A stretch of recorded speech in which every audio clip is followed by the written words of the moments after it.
Mesdames et messieurs, bonsoir. Le signal d'alarme avait en quelque sorte été donné hier avec la publication des résultats et les pertes se sont matérialisées aujourd'hui. Facebook a l'habitude des chiffres vertigineux, mais cette fois, c'est dans un sens négatif. 119 milliards de dollars, la pire perte boursière de l'histoire pour une seule journée. Le titre a fondu de 19 % à New York, ce qui, évidemment, a pesé sur tout le secteur technologique du Nasdaq. Pour le fondateur Mark Zuckerberg, c'est une fortune amincie de presque 16 milliards de dollars. L'entreprise a prévenu les investisseurs que la croissance de ses revenus devrait ralentir nettement au cours des prochains mois, contrairement à ses dépenses qui, elles, vont augmenter plus rapidement.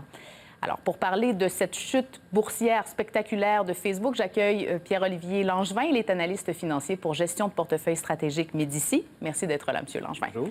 On va vous présenter d'entrée de jeu un tableau qui illustre à quel point c'est une journée extraordinaire aujourd'hui.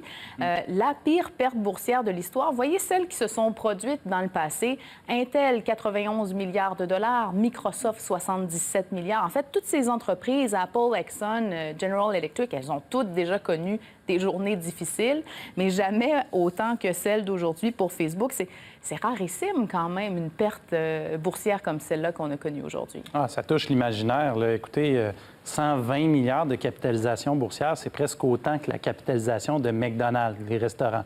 Alors oui, ça touche l'imaginaire, mais il faut avoir une perspective un peu plus long terme.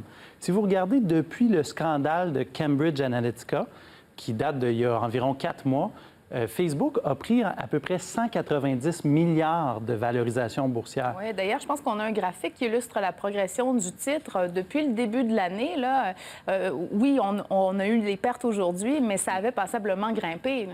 Mais c'est ça, ça touche l'imaginaire, mais si on regarde à plus long terme, Facebook, c'est une entreprise extrêmement rentable qui croît ses revenus de l'ordre de 40 % par année. Alors, pour un investisseur, par exemple, un épargnant qui a quelques actions de Facebook, c'est pas dramatique de voir une perte aussi importante. Je pourrais prendre l'exemple de Apple en 2012. C'était pas une chute ponctuelle sur une journée, mais les analystes disaient que les marges d'Apple allaient s'effriter. Et sur un an, le titre avait perdu 25 %. Donc, c'était une chute importante. Oui. Mais au final, aujourd'hui, Apple a 3 fois la valeur boursière dans 2012. Alors, il faut garder cette perspective-là en bourse. Oui, mais qu'est-ce qui explique, en fait, cette déception presque extrême de la part des investisseurs? Parce que quand on regarde le bilan financier de Facebook, vous l'avez mentionné, les revenus sont en croissance. C'est quand même un bilan assez solide, là. Oui, et aucune dette, 42 milliards d'encaisses dans les coffres. Donc, ils sont armés pour aller à la guerre.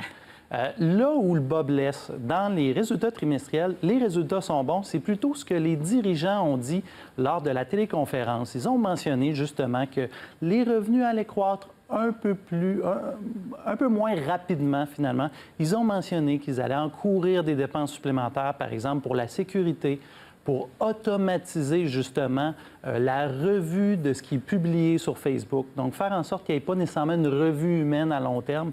Donc, c'est des milliards de dollars qui vont devoir être investis.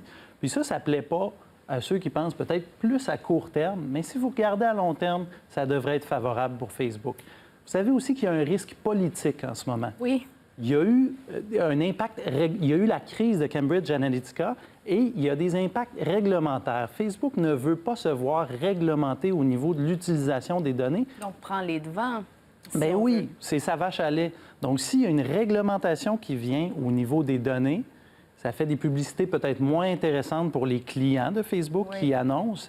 Et donc, là, ça peut briser le modèle. Alors, eux, ils vont démontrer que on peut s'autodiscipliner. Donc, les dirigeants, ils vont de déclarations comme ça qui sont, à notre avis, extrêmement prudentes. Le chef financier a plusieurs fois mentionné au cours des derniers trimestres que les dépenses allaient augmenter beaucoup et au final, elles n'augmentent pas autant. Cela dit, la déception d'aujourd'hui était peut-être aussi au niveau des attentes qui étaient très élevées de la part des investisseurs. Vous savez, Facebook a 2 230 millions d'utilisateurs dans le monde. Est-ce que c'est possible de croître au même rythme qu'auparavant, d'avoir des trimestres à 50 % d'augmentation de revenus tout le temps? Est-ce que les attentes ne sont pas trop élevées? Croître au même rythme, non. La loi des grands nombres, à un moment donné, joue contre Facebook. Vous dites 2 milliards, c'est une bonne proportion de la population mondiale. C'est le quart de la population mondiale. Bon. Puis c'est pas tout le monde qui a nécessairement accès à Internet dans le monde, malheureusement. Mais si on regarde la croissance de Facebook pour les prochaines années ne viendra pas de l'augmentation du nombre d'utilisateurs. Ils ont déjà une base d'utilisateurs qui est énorme. Là où ça va venir, c'est plutôt dans l'augmentation des tarifs sur la publicité puis l'augmentation du nombre de publicités qui est affiché. Prenez en Europe, lors de ce trimestre, une perte de 1 d'utilisateurs, donc une perte assez faible, Oui. mais des revenus en hausse de 47 Alors, vous voyez, il n'y a pas de connexion entre les revenus, la profitabilité au final, puis le nombre d'utilisateurs en ce moment. Donc, prenons ça comme un sursaut boursier. On va suivre ça au cours des prochains jours. Je ne vous sens pas très inquiet, M. Langevin. Merci pour vos explications. Merci.